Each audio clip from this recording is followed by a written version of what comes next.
Eli Ward stood still as the doors of the Galactic Council opened before him. He was just a repair technician from Earth. Not a soldier, not a hero, but today he walked among leaders of 100 alien worlds. The chamber was massive, glowing with blue light and filled with strange beings. Some had wings, others had gills. Some floated without legs at all. Eli kept his head down, following the ambassador who had invited him.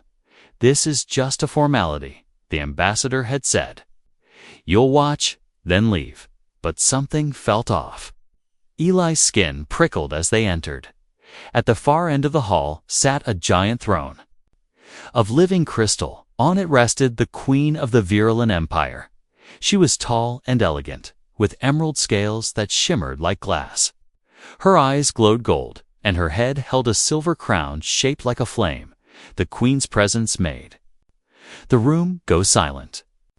Even the other leaders looked uneasy when she stood. Her voice echoed without a mic. Sharp yet smooth. "We welcome the human called Eli Ward," she said. "He is no leader, yet he holds something rare." Gasps spread through the crowd, and Eli froze. She shouldn't even know his name. Then it happened. A flash of movement. One of her guards turned, pulling a hidden blade, aimed not at her but at Eli. Eli's instincts kicked in. He dropped low. Grabbing a fallen chair, the attacker lunged, but Eli threw the chair with all his force. It struck the alien in the chest, knocking him back. Guards swarmed in, weapons drawn. The assassin was down, but Eli's heart still raced. The Queen raised her hand, and silence returned. She stepped down from her throne, her eyes fixed on him. Eli felt small, like a bug under a lens. But then she smiled. "This human saved my life," she said, her voice calm and firm. No one saw the traitor but him. She turned to the council and said the words that would change Eli's fate forever. "He shall become my mate and father, the future of my empire." Silence turned to chaos. Voices shouted from every side. "He's just a human. This is madness. He's not one of us." Eli's legs nearly gave out. He looked up at the Queen in disbelief. "What?" he whispered. But the Queen heard him. "You carry a rare trait, Eli Ward," she said, walking toward him. "You were tested the moment you entered our ship. Your DNA matches with the royal line."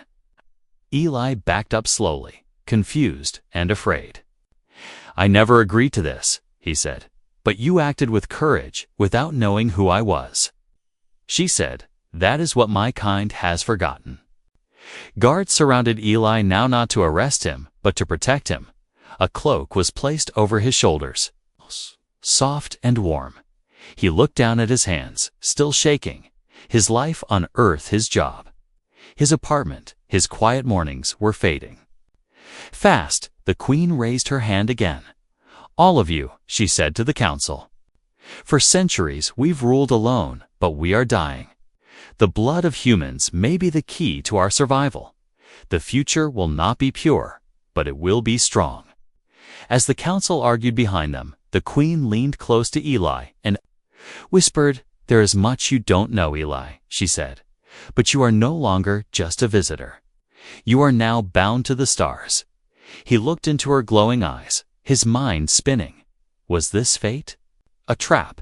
A dream? All he knew was he could never go back. Not after today, outside the council chambers. The Queen's royal ship floated like a jewel in the dark sky, and soon Eli would step into it not as a guest, but as the chosen mate of the most powerful ruler in the galaxy. He didn't know it yet, but the future of two worlds had just changed forever. And deep in the shadows of the palace, others were already plotting his downfall. Eli stood in silence as the Queen's ship lifted from the council planet.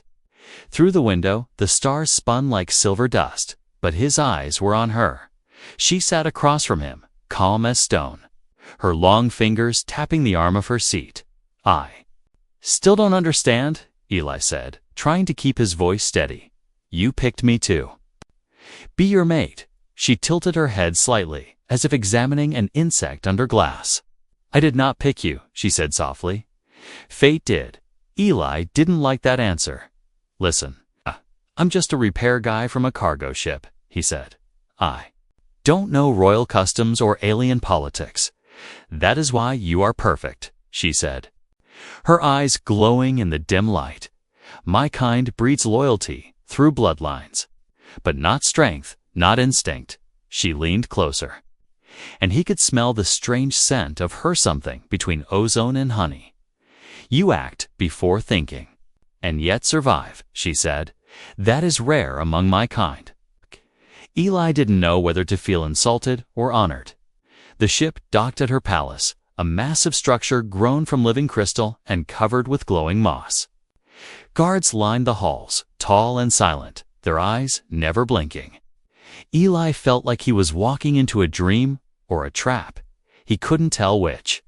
He was taken to a private chamber, spacious, soft, and warm. Alien lights floated above him like slow fireflies.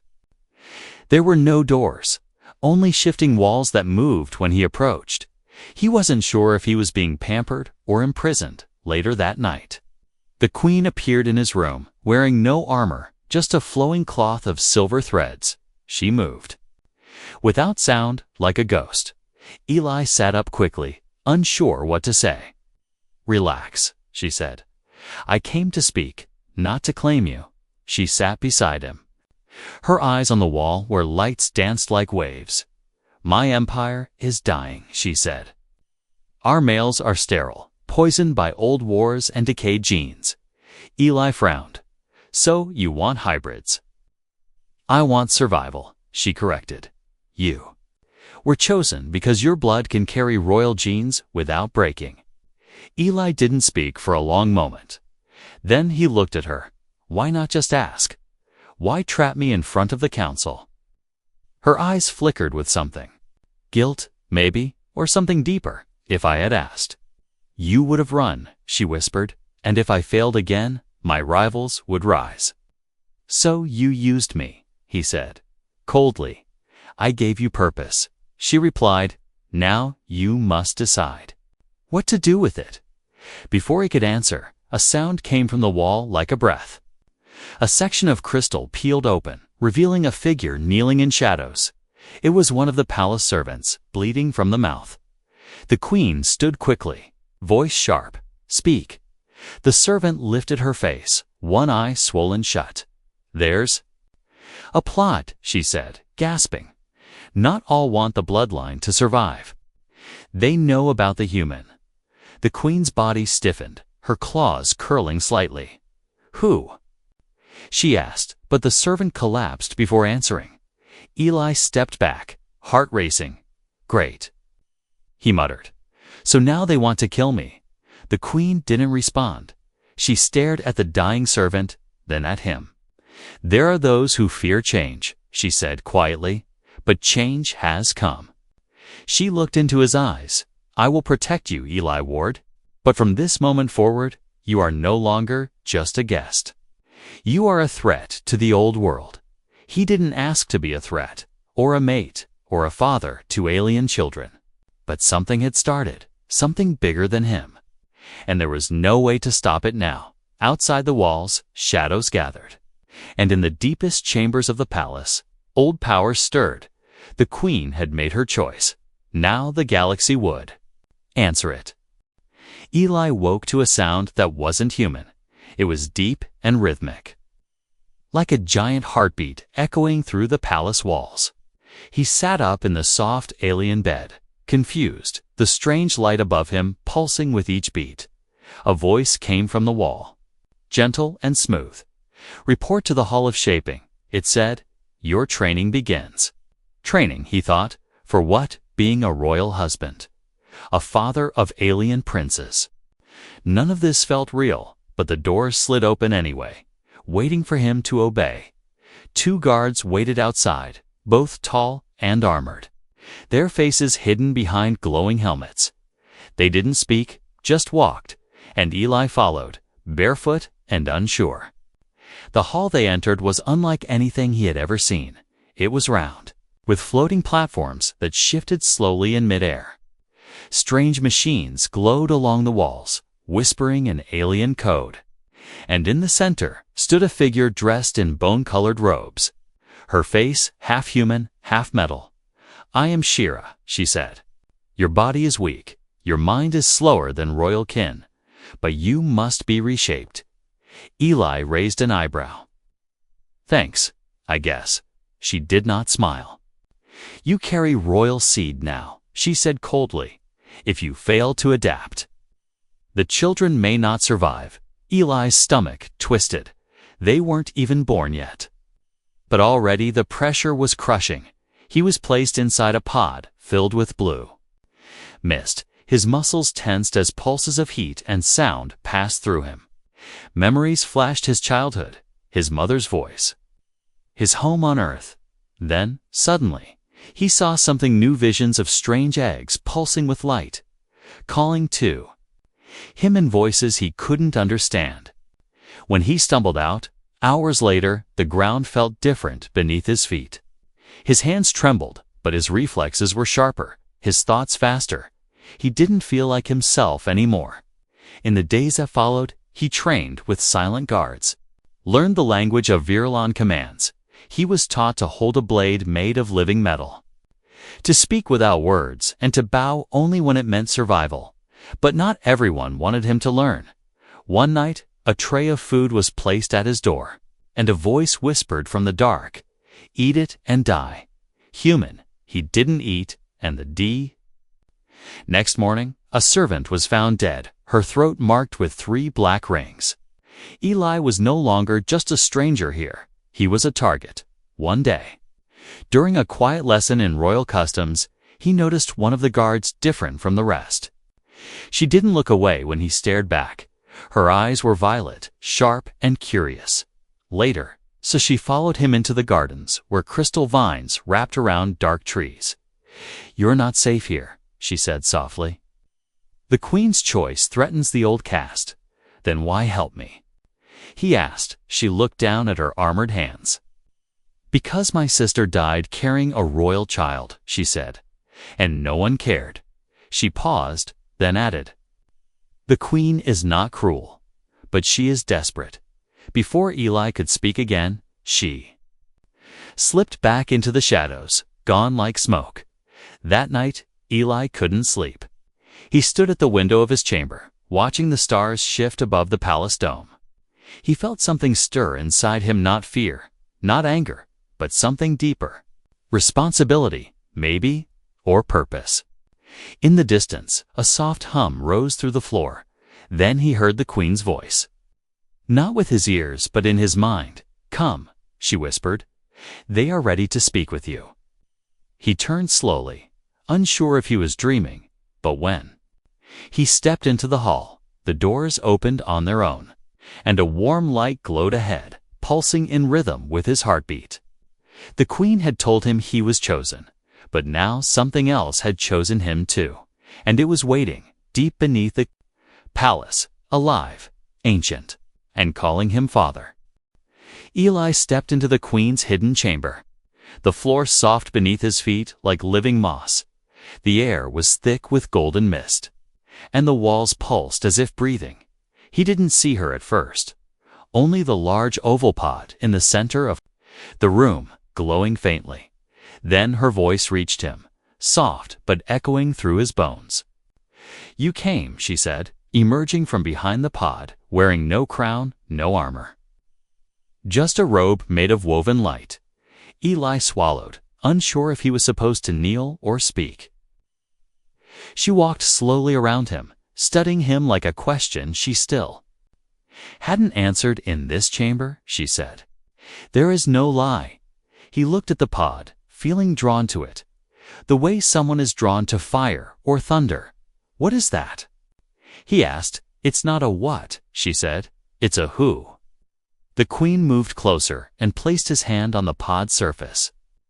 The moment his skin touched it, a sharp breath escaped his lips. A wave of warmth flooded through him, memories that weren't his, voices he'd never heard, laughter that echoed like bells underwater. "They're inside," she said, her voice softer now. "4 of them." Eli's hand trembled. "4." "Yes," she nodded. "Our heirs." Eli stepped back, heart pounding. "They're alive." "In a way," she answered.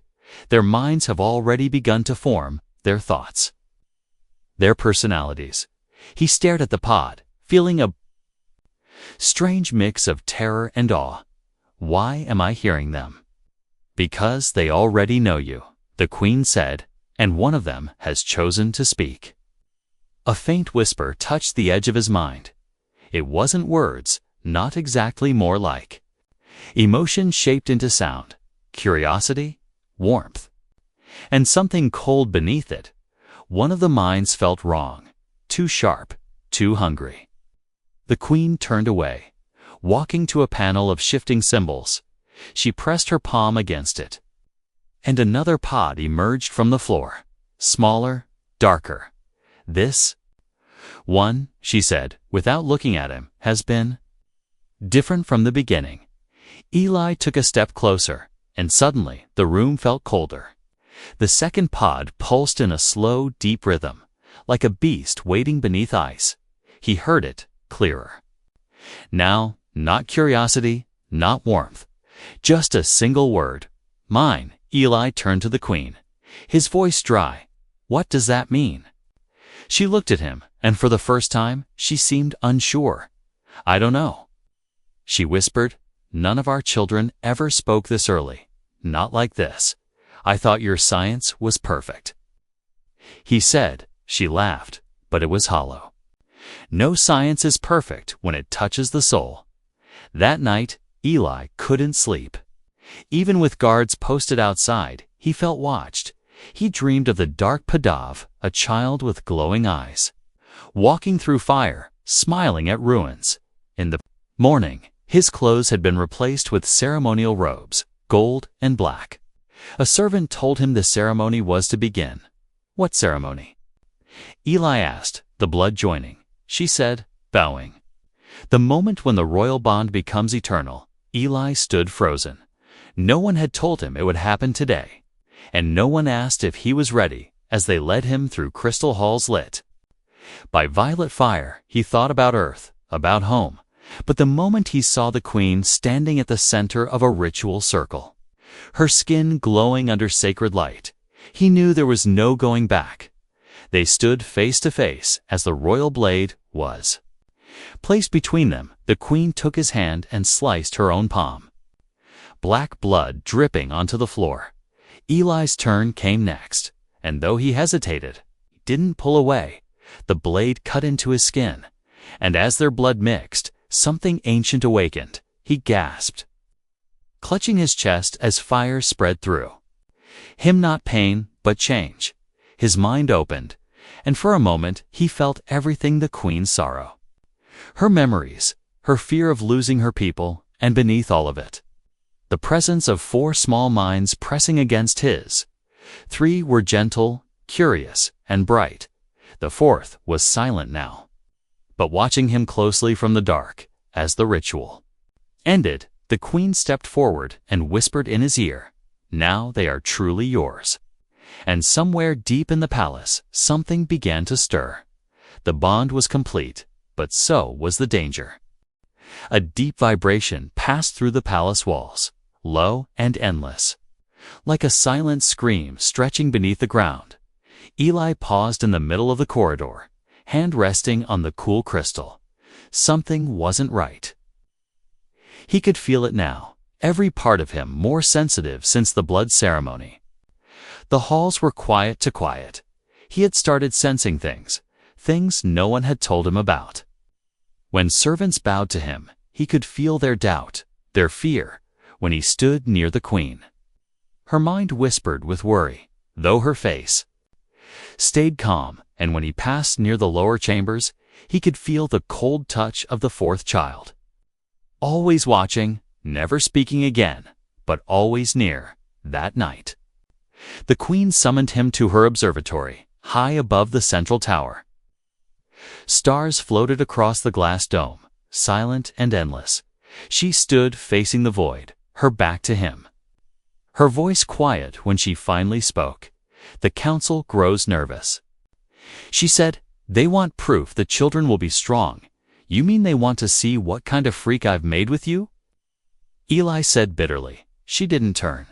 "They fear what they don't control," she replied. "But one of them has done more than fear." She lifted her hand, and a hologram appeared, showing a royal medic kneeling before a rebel lord. "They've corrupted one of the embryos," she whispered, "poisoned the genetic memory." Eli's throat tightened. "The fourth one," she nodded, her shoulders trembling slightly. "I thought it was just different," she said. "But it's broken, twisted, a weapon growing inside me." The words hit like a cold wave. Eli stepped closer, unsure if he felt anger or sadness. "Then what do we do?" She turned to him, and for the first time she looked truly tired. "We remove it," she said. "Before it becomes something we can't control." He stared at her, eyes wide. "You mean kill it?" Save the others," she replied. "Save our future."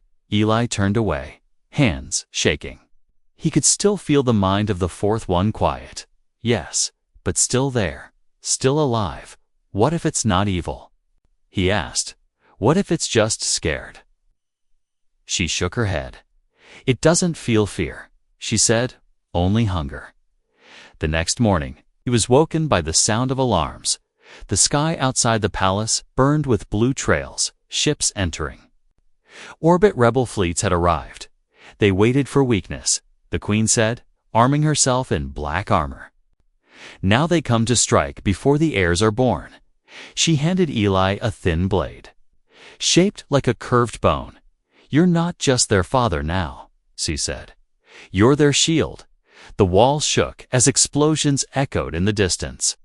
Outside, the capital's defense towers lit up the sky with fire. Inside, traitors moved through the palace servants, turning on guards. Doors sealing shut, Eli ran to the birthing chamber, where the pods pulsed with light. The 3 stable children glowed warmly inside, but the fourth had changed. Its pod was cracking, black smoke seeping from thin lines in the surface. He reached out, then stopped, frozen as he felt it whisper again. "Let me out, father." He turned and found the queen behind him, weapon raised. "We don't have time," she said. "I'll end it now." But Eli stepped between her and the pod.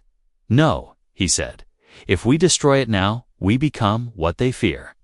"It will destroy everything," she warned. "You saw what it is." "I saw what it could be," he answered, "if we give it a chance." A blast rocked the chamber, knocking them both to the ground. Smoke filled the air, alarms wailed, and the pod behind them cracked wide open. Out of the smoke stepped a small figure, no taller than a child, its skin glowing dark blue eyes, sharp as broken glass. It didn't attack, didn't scream.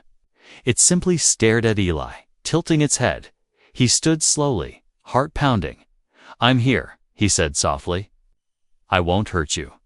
The child took one step forward, then another. And then the queen spoke, her voice broken. "What have we done?" The palace burned behind them, smoke rising into the sky like the breath of a dying god. Eli ran through the broken hallways with the queen beside him, both covered in ash and blood. Guards shouted through the comms, calling for evacuation, but no one knew who was in charge anymore. The child, the fourth one, walked calmly beside Eli, untouched by fire or fear. Its eyes glowed like stars inside a black sea, and wherever it looked, the air grew cold. Yet it didn't harm him, not once, not even when a rebel fired a plasma bolt straight at them and the child raised one hand. Dissolving the blast mid-air, the queen watched in silence, her face pale under her cracked armor. She didn't understand it. No one did. They reached the hidden birthing chamber, where the remaining 3 pods had been moved.